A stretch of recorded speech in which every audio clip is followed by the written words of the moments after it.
بسم اللہ الرحمن الرحیم شروع کرتا ہوں اللہ رب ذوالجلال کے پاک نام سے جو بڑا مہربان نہایت رحم والا ہے۔ وہ اللہ جو تمام دنیا کے انسانوں کے دلوں کے حالوں کو جاننے والا ہے۔ پیارے دوستو، السلام علیکم ورحمۃ اللہ وبرکاتہ۔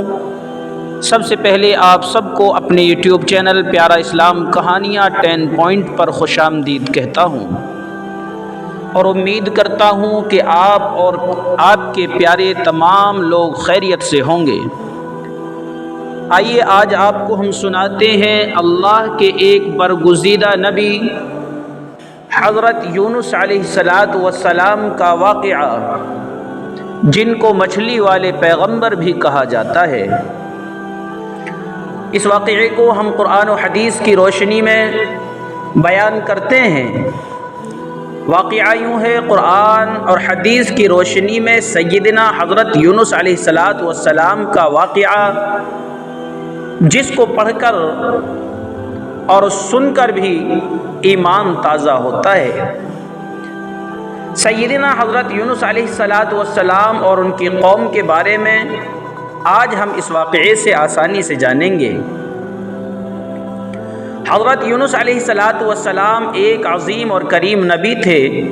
ان کا قصہ قرآن کریم میں بڑا انوکھے انداز میں بیان کیا گیا ہے۔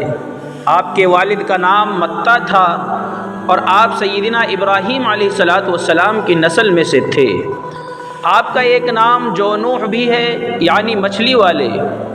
اسی طرح آپ کو صاحب الحوت بھی کہا جاتا ہے۔ اللہ تعالیٰ نے آپ کو ان سب ناموں سے پکارا ہے۔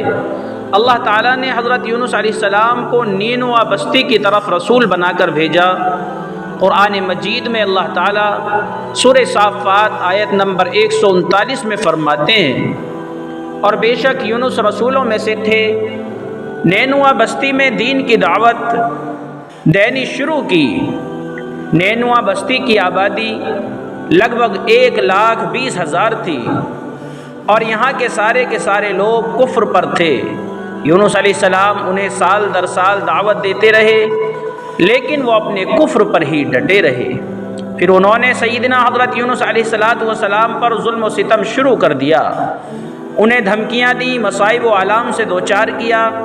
مطلب یہ کہ جس طرح دوسرے انبیاء علیہ السلام کے ساتھ کیا گیا، ان کے ساتھ بھی وہی سلوک ہوا۔ آخر آپ نے اپنی قوم کو اللہ کے عذاب سے آگاہ کرتے ہوئے اعلان فرما دیا کہ فلاں دن تم پر عذاب آ جائے گا۔ پھر خود غصے کی حالت میں اس بستی سے نکل گئے، جبکہ اللہ تعالیٰ نے انہیں مطمئن کیا تھا اور کچھ دنوں کی مہلت دینے کی اجازت دی تھی، لیکن اس بستی سے نکل جانے کا حکم نہیں دیا تھا۔ جب آپ نے انہیں یہ مہلت سنائی تو خود غصے کی حالت میں بستی سے نکلے اور سمندر کی طرف چل دیے۔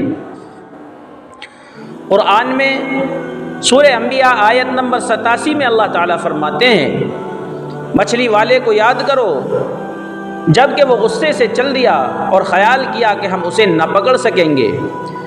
یونس علیہ السلام کی قوم پر عذاب کس طرح آیا؟ انہی دنوں میں عذاب الہی کی کچھ علامات نینوا بستی پر ظاہر ہونا شروع ہوئیں۔ ایک بہت بڑا سیاہ بادل ان کی طرف بڑھنے لگا۔ اس بستی میں آگ کے شعلے دکھائی دینے لگے۔ ان لوگوں نے یہ بادل ان متعین دنوں میں پہلے ہی دن دیکھ لیا تھا۔ اس کو دیکھتے ہی وہ سمجھ گئے کہ جس طرح سیدنا یونس علیہ السلام نے انہیں آگاہ کیا تھا، یہ عذاب ان پر نازل ہو کر ہی رہے گا۔ اور جو عذاب سیدنا لوط علیہ السلام کی قوم پر آیا تھا، وہ اس کے بارے میں بھی اچھی طرح جانتے تھے۔ وہ بستی ان کی بستی کے قریب ہی تھی، اس لیے وہ ڈر گئے۔ ان کے سردار جمع ہوئے اور کہنے لگے، جیسے تم سے پہلے لوگوں پر عذاب اترا کرتے تھے، تم پر بھی یہ نازل ہو کر رہے گا۔ جلدی کرو، سب جمع ہو جاؤ۔ چنانچہ انہوں نے اس بات پر اتفاق کر لیا کہ سیدنا یونس علیہ السلام نے بالکل سچ ہی فرمایا تھا۔ اللہ کی قسم، یہ بالکل وہی عذاب ہے، تم اللہ کے عذاب سے نجات نہ پا سکو گے۔ حضرت یونس علیہ السلام کی قوم کا ایمان لانا، بستی پر عذاب کی علامات دیکھ کر سب پریشان ہو گئے۔ اور ان کے سردار کہنے لگے اس سے بچنے کی ایک ہی صورت ہے کہ تم ایمان لے آؤ اور توبہ کر لو۔ اس طرح وہ سب کے سب ایمان لے آئے، لیکن حضرت سیدنا یونس علیہ السلام وہاں موجود نہ تھے۔ ان کی عدم موجودگی میں یہ سب کے سب 1,00,000 سے زیادہ لوگ ایمان لے آئے۔ انہوں نے پیبند لگے ہوئے کپڑے پہنے اور اللہ کے حضور عاجزی و انکساری اور آہوزاری شروع کر دی، رونے لگے، اللہ سے بخشش مانگنے لگے۔ پھر اسی حالت زار میں باہر کھلے ہوئے میدان کی طرف آ نکلے۔ ان کے سرداروں نے سب کو الگ الگ کر دیا، یہاں تک کہ ماں اور بیٹے کو بھی جدا کر دیا۔ سب اپنی اپنی جگہوں پر، یعنی ماں اپنی جگہ پر اور بیٹا اپنی جگہ پر آہوزاری کرنے لگے تاکہ ان سب پر رحمت نازل ہو جائے۔ یہ عذاب 3 دنوں تک ان کے سروں پر منڈراتا رہا اور یہ لوگ بھی مسلسل آہوزاری کرتے رہے، اپنی عاجزی ظاہر کرتے رہے، معافی مانگتے رہے۔ آخر کار اللہ تعالیٰ نے ان پر رحم و کرم فرما ہی دیا اور عذاب کو ان سے دور کر دیا۔ حضرت یونس علیہ السلام اور مچھلی کا کیا واقعہ ہے؟ آپ کے غصے کی حالت میں بستی سے نکل کر سمندر کی طرف چلے جانے کا واقعہ جب پیش آیا تو آپ ایک کشتی کی طرف چلے، اس میں سواریاں اور ساز و سامان بھی لدا ہوا تھا۔ اللہ تعالیٰ سورہ صافات آیت نمبر 140 میں فرماتے ہیں، جب وہ بھاگ کر بھری ہوئی کشتی پر پہنچے، کشتی روانہ ہوئی، موجیں اٹھیں، سمندر میں طغیانی آئی، یوں لگتا تھا کہ بس ابھی غرق ہوئے۔ کہنے لگے بوجھ ہلکا کرو، اپنے ساز و سامان سمندر میں پھینک دو۔ چنانچہ انہوں نے اپنا ساز و سامان سمندر میں پھینک دیا۔ اس طرح کشتی کچھ ہلکی ہو گئی لیکن ضرورت کے مطابق ہلکی نہ ہو سکی۔ اب وہ کہنے لگے کسی کو سمندر میں گرانا ضروری ہے تاکہ کشتی مزید ہلکی ہو جائے، ورنہ یہ ڈوب جائے گی۔ جلدی کرو، قرآن ڈالو، جس کے نام کا قرآن نکلتا جائے اسے سمندر میں گراتے جاؤ اور بار بار یہ عمل دہراتے رہو یہاں تک کہ کشتی ہلکی ہو جائے۔ چنانچہ قرآن ڈالا گیا۔ سب سے پہلے سیدنا یونس علیہ السلام کا نام نکلا۔ سب کہنے لگے نہیں، یہ تو ایسے نہیں ہیں، ان کے چہرے پر تو سجدوں کے نشانات ہیں، انہیں رہنے دو۔ پھر قرآن ڈالو، پھر قرآن ڈالا گیا، پھر انہی کا نام نکلا۔ سب نے تعجب سے پھر تیسری مرتبہ قرآن ڈالا، اس بار پھر یونس علیہ السلام کا نام نکلا۔ اللہ تعالیٰ سورہ صافات آیت نمبر 141 میں فرماتے ہیں، پھر قرآن دازی ہوئی تو یہ مغلوب ہو گئے، ہر بار انہی کا نام نکلا۔ آخر کار ان لوگوں نے انہیں پکڑ کر سمندر میں گرا دیا تو پھر انہیں مچھلی نے نگل لیا۔ ہود بڑی مچھلی کو کہتے ہیں۔ اللہ تعالیٰ نے ہود کو القان فرمایا کہ انہیں کھانا نہیں، نہ ان کے جسم کو کوئی غضن پہنچ پائے۔ لہٰذا یونس علیہ السلام مچھلی کے پیٹ میں تھے۔ اللہ کی قدرت، آپ مچھلی کے پیٹ میں 3 دن تک رہے، بعض روایات میں 7 دن ہے اور زیادہ روایتوں کی جو کثرت ہے وہ 40 روز آئی ہے۔ آپ نے مچھلی کے پیٹ میں اللہ تعالیٰ کو پکارا۔ قرآن کہتا ہے، اللہ تعالیٰ سورۃ الانبیاء آیت نمبر 87 میں فرماتے ہیں، آخر کار وہ اندھیروں کے اندر سے پکار اٹھے۔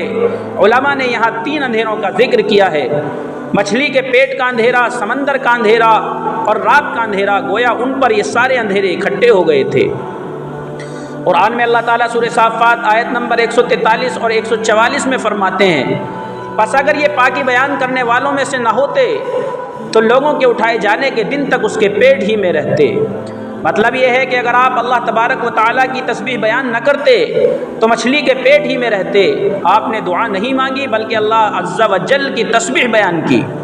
روایت میں یوں بھی آتا ہے کہ جب مچھلی آپ کو سمندر کی اتاہ گہرائی میں لے گئی تو آپ وہاں آبی مخلوقات کی تسبیحات کی آوازیں سننے لگے۔ گویا اللہ تعالیٰ نے انہیں القا فرمایا کہ آپ بھی تسبیح کریں۔ حضرت یونس علیہ السلام کی دعا اللہ تعالیٰ سورۃ الانبیاء آیت نمبر 87 میں فرماتے ہیں، بالآخر وہ اندھیروں کے اندر سے پکار اٹھا، الہی تیرے سوا کوئی معبود نہیں ہے، تو پاک ہے، بے شک میں ظالموں میں سے ہو گیا۔ لا الہ الا انت سبحانک انی کنت من الظالمین۔ چنانچہ حضرت یونس علیہ السلام نے اس تسبیح کے الفاظ کو یوں ادا فرمایا۔ امام احمد، امام ترمذی، امام نسائی اور دیگر ائمہ رحمہم اللہ نے یہ تسبیح نقل کی ہے کہ یونس علیہ السلام کی وہ دعا جو انہوں نے مچھلی کے پیٹ میں مانگی تھی، یہی دعا ہے۔ جو بھی مسلمان یہ دعا اپنی کسی حاجت کے لیے مانگے گا، اللہ تعالیٰ اس کی دعا ضرور قبول فرمائے گا۔ یہ دعائیں مستجاب ہیں، مقبول دعاؤں میں سے ہیں۔ اسی دعا کے بعد اللہ تعالیٰ نے یونس علیہ السلام کو اس پریشانی سے نجات عطا فرمائی۔ قرآن میں اللہ تعالیٰ سورۃ الانبیاء آیت نمبر 88 میں فرماتے ہیں، تو ہم نے اس کی پکار سن لی اور اسے غم سے نجات دے دی، اور ہم ایمان والوں کو اسی طرح بچا لیا کرتے ہیں۔ ایک صحابی نے نبی کریم صلی اللہ علیہ وسلم سے پوچھا، اے اللہ کے رسول صلی اللہ علیہ وسلم، یونس علیہ السلام نے جو دعا مچھلی کے پیٹ میں مانگی تھی، کیا وہ صرف انہی کے لیے تھی یا ان کے بعد اہل ایمان کے لیے بھی ہے؟ تو آپ نے فرمایا، یہ دعا یونس علیہ السلام کے لیے خاص تھی اور سب اہل ایمان کے لیے عام ہے۔ کیا تم نے اللہ تعالیٰ کا یہ فرمان نہیں سنا؟ اور ہم ایمان والوں کو اسی طرح بچا لیا کرتے ہیں، جو بھی اس دعا کو پڑھے گا اللہ تعالیٰ اسے رنج و غم سے نجات دیں گے۔ ایک قول کے مطابق تقریباً 40 روز آپ کی شب و روز یہی دعا رہی۔ اس مدت کے ختم ہونے پر اللہ تعالیٰ نے آپ کی دعا کو قبولیت بخشی، مچھلی ساحل پر پہنچی اور انہیں اپنے منہ سے نکال کر کنارے پر ڈال دیا اور واپس چلی گئی۔ دوستو، امید ہے یہ واقعہ آپ کو بے حد پسند آیا ہوگا۔ اگر ابھی تک آپ نے ہمارے چینل کو سبسکرائب نہیں کیا ہے تو پلیز سبسکرائب کر لیں اور بیل آئیکن کے بٹن کو دبا کر آل پر ضرور سلیکٹ کریں تاکہ ہمارا آنے والا ہر واقعہ سب سے پہلے میرے دوستو آپ تک پہنچے اور ہم سب کا ایمان تازہ ہو جائے۔ دعا ہے کہ اللہ تبارک و تعالی ہم سب کو عمل کی توفیق عطا فرمائے، آمین یا رب العالمین۔